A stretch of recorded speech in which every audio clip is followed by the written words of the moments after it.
Bismillahirrahmanirrahim. Assalamualaikum warahmatullahi wabarakatuh.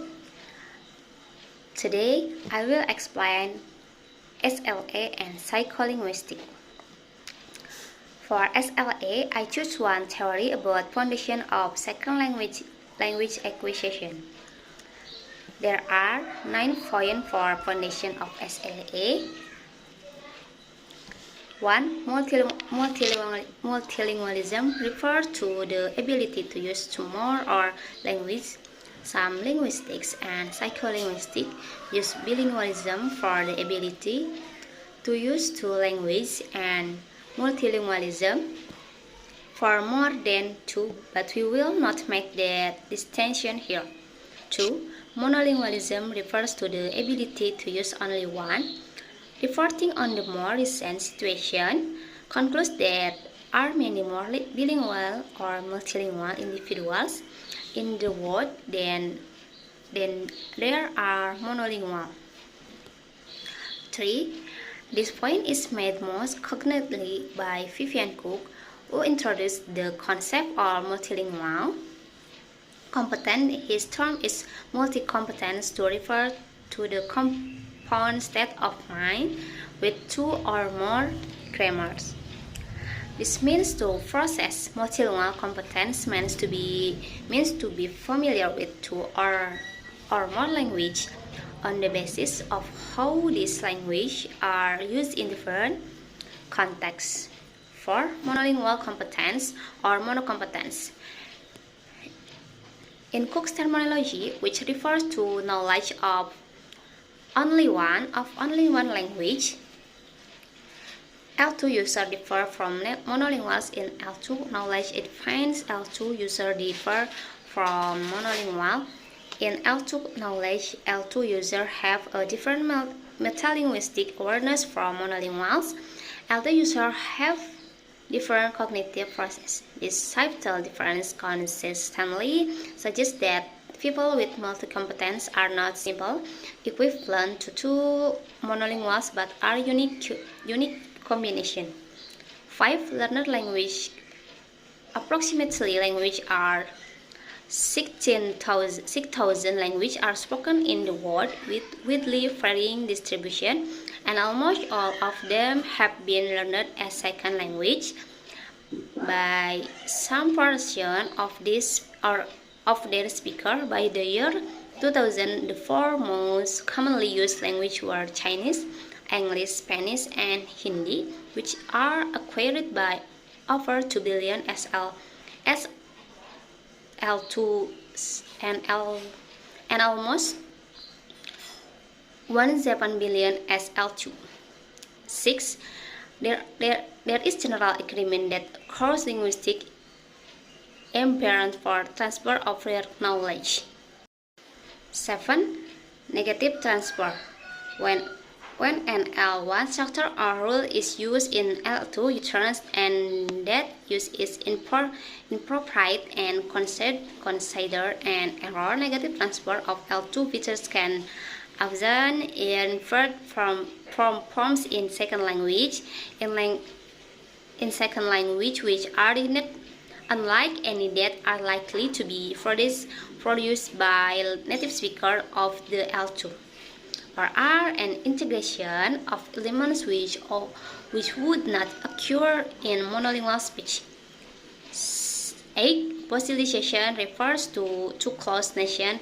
One is perception of ancient linguistic features which have lost their grammatical function in language, and the last, property of the stimulus. This is essentially the property of the stimulus argument. According to this argument, children often hear incomplete or ungrammatical utterance along with grammatical input, and yet they are somehow able to filter the language they hear so that the ungrammatical input is not incorporated into their L2 system. For psycholinguistics, I choose one theory about the relationship of speech production, speech comprehension, and thought. 1. Speech comprehension naturally precedes speech production. In learning any of the world's language, children must first be able to comprehend the meaning of the language before they themselves can produce it. Talk children may at times appear to speak an occasional word or phrase intelligibly. These are usually instances of echoed sounds spoken with knowledge of their meaning. The basis of all language is meaning, and without having had the opportunity to hear and understand word, phrase, and sentence within meaningful contents, children could not begin to produce language meaningfully. Children first need to be exposed to utterance with a clear connection to the articles referred to before they themselves can begin to say such utterance. Children may sometimes repeat word or phrase they hear, but this is not evidence for learning unless the sounds are used in meaningful context that is suitable for those sound forms. Only when speech sounds are used appropriately in situation is there a basis for imputing language knowledge to the utterer. 2. Talk as the basis of speech comprehension. The meanings that underlie speech comprehension are concepts that are in a person's mind. Speech doesn't provide such concept. Speech sound initially are simple sound, signifying nothing. The contents of talk are provided by the child's experience of the environment. Example: dogs, cats, people, food, and events.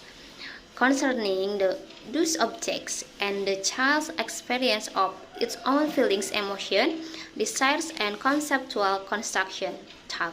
Without such content of talk, the child would have nothing to assign as the meaning of words and sentences. Language is a system that allows for the labeling of talks in terms of physical sound, so that the talks may be communicated to others. Talk, however, is independent of language, including as it does ideas, feelings, perception, and emotion. As such, talk provides the basis for speech comprehension, which in turn provides a basis for speech production. I think enough for explain about SLA and psycholinguistics. Thank you for your attention. Wassalamualaikum warahmatullahi wabarakatuh.